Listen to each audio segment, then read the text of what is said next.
नमस्कार. ऋतम मराठी दिनविशेषमध्ये आपलं स्वागत. आज 17 जुलै.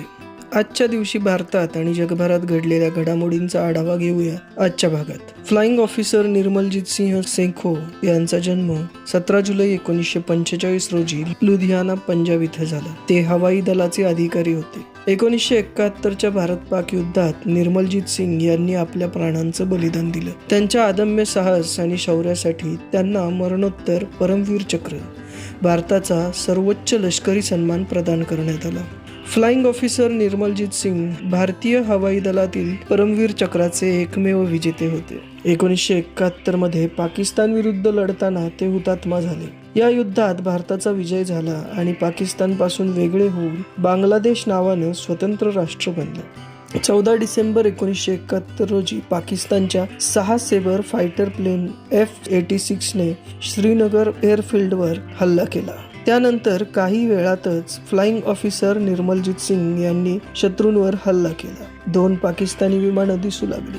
निर्मलजीत सिंग यांनी त्यांचा पाठलाग करून लवकरच दोघांना ठार केलं. यानंतर निर्मलजीत सिंग यांनी आपलं विमान एअरबेसवर बॉम्बफेक करणाऱ्या पाकिस्तानी विमानाकडे वळवलं. शत्रूला काही समजण्याआधीच त्यांनी ते विमान जमिनीवर आणलं. निर्मलजीत सिंग यांनी 3 पाकिस्तानी विमानं उद्ध्वस्त केली, पण या लढाईत त्यांचं विमान शत्रूच्या हल्ल्याचं बळी ठरलं आणि बडगाम जवळ विमान कोसळलं. अशा प्रकारे शत्रूशी लढत असताना निर्मलजीत सिंग हुतात्मा झाले. 17 जुलै 1996 रोजी मद्रासचं चेन्नई असं नामकरण करण्यात आलं. शहराचं नाव त्याच्या ऐतिहासिक आणि सांस्कृतिक ओळखीनुसार असावं यासाठी तमिळनाडू सरकारनं हा बदल केला. हे नाव बदलण्याचा निर्णय भारतीय जनता पक्ष आणि द्रमुक यांच्या संयुक्त सरकारच्या काळात घेण्यात आला होता. मद्रास हे नाव मद्रासपट्टनम या मासेमारी गावाचं संक्षिप्त स्वरूपातील नाव होतं. बंगालच्या उपसागराच्या कोरोमंडल किनाऱ्यावर स्थित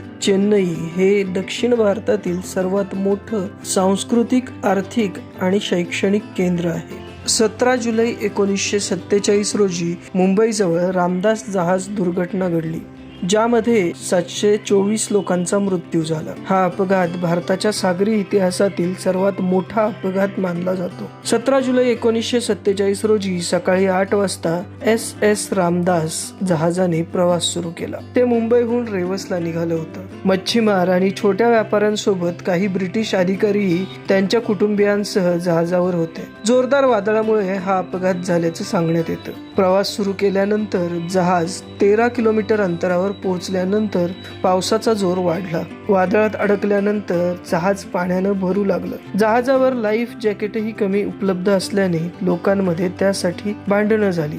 जहाजात गोंधळ उडाला. एका मोठ्या लाटेनं जहाज उलटलं आणि भयंकर हाहाकार उडाला. या दुर्घटनेत 700हून अधिक लोकांना आपला जीव गमवावा लागला. हे जहाज स्वान अँड हंटर या जहाज बांधणी कंपनीने राणी एलिझाबेथसाठी बनवलं असल्याचं सांगितलं जातं. 1936 मध्ये बांधल्या गेलेल्या जहाजाची लांबी 179 मीटर आणि रुंदी 29 फूट होती. 17 जुलै 1917 रोजी ब्रिटनचे राजा जॉर्ज पंचम यांनी राजघराण्याचं आडनाव बदललं.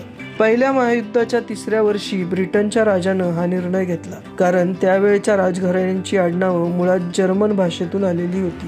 हे जर्मन नाव काढून टाकण्यासाठी आणि पहिल्या महायुद्धादरम्यान ब्रिटन आणि जर्मनी यांच्यातील वाढत्या शत्रुत्वामुळे हे नाव बदलण्याचा निर्णय घेण्यात आला. त्यांनी एक शाही घोषणा जारी केली, ज्यामध्ये त्यांनी कुटुंबातील सर्व पुरुष आणि अविवाहित महिला सदस्यांना विंडसर हे आडनाव धारण करण्याचं आवाहन केलं. हे नाव विंडसर कॅसल वरून घेतलं गेलं होतं, जो ब्रिटनचा एक महत्वाचा आणि ऐतिहासिक वाडा आहे. नाव बदलण्याचं मुख्य कारण म्हणजे ब्रिटिश जनतेमध्ये देशभक्तीची भावना दृढ करणं आणि राजघराण्याला जर्मनीशी संबंधित कोणत्याही प्रकारच्या नकारात्मक प्रतिमेपासून दूर ठेवणं. 17 जुलै 1936 रोजी स्पॅनिश गृहयुद्ध सुरू झालं. देशातील लोकशाही पद्धतीनं निवडून आलेलं प्रजासत्ताक उलटून टाकण्यासाठी त्याच वर्षी फेब्रुवारीमध्ये जनरल एमिलिओ मोला आणि फ्रान्सिस्को फ्रँको यांनी बंड सुरू केलं. हे गृहयुद्ध 3 वर्ष चाललं. ज्यामध्ये प्रामुख्याने रिपब्लिकन आणि राष्ट्रवादी यांच्यातील संघर्ष दिसून येतो. लष्करी बंडखोरांना देशात व्यापक प्रतिकाराचा सामना करावा लागला. युद्धानंतर काही दिवसातच देशाचे 2 तुकडे झाले. एक तो भाग होता ज्यावर रिपब्लिकन म्हणजे लोकशाही सरकारचं राज्य होतं, तर दुसऱ्या भागावर बंडखोरांची सत्ता होती. 3 वर्ष चाललेल्या या रक्तरंजित संघर्षानंतर राष्ट्रवाद्यांनी हे युद्ध जिंकलं आणि त्यानंतर फ्रान्सिस्को फ्रँको पुढील 36 वर्ष स्पेनचा शासक राहिला. आजही त्याचं वर्णन एक हुकुमशाह म्हणूनच केलं जातं. त्याच वेळी जनरल एमिलिओ मोला राष्ट्रवादी कमांडर इन चीफ म्हणून उदयास आले. या गृहयुद्धात सुमारे 5 लाख लोक मारले गेले होते.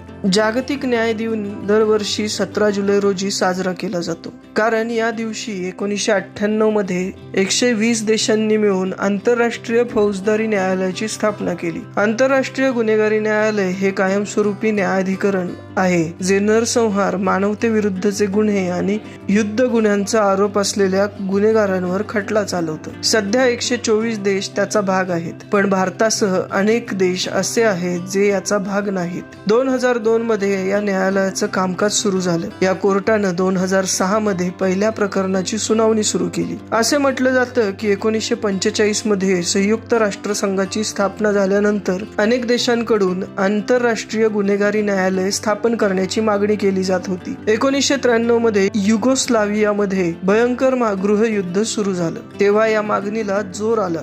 या युद्धात वांशिक हिंसाचारात हजारो लोकांची हत्या झाली. यानंतर पुन्हा एकदा आंतरराष्ट्रीय फौजदारी न्यायालयाच्या स्थापनेची मागणी जोर धरू लागली आणि त्यानंतर न्यायालयाच्या स्थापनेशी संबंधित मसुद्यावर काम सुरू झालं. त्यासाठी एक समिती स्थापन करण्यात आली आणि त्यानंतर याच दिवशी या न्यायालयाची स्थापना करण्यात आली. तर हे होते आजचे दिनविशेष. तुम्हाला हा व्हिडिओ आवडला असेल तर व्हिडिओ लाईक करा, शेअर करा आणि व्हिडिओ खाली कमेंट करून आम्हाला तुमचा अभिप्राय नक्की कळवा. आणि असेच अनेक माहितीपूर्ण व्हिडिओ पाहण्यासाठी सबस्क्राईब करा रुतम मराठी यूट्यूब चॅनल. धन्यवाद.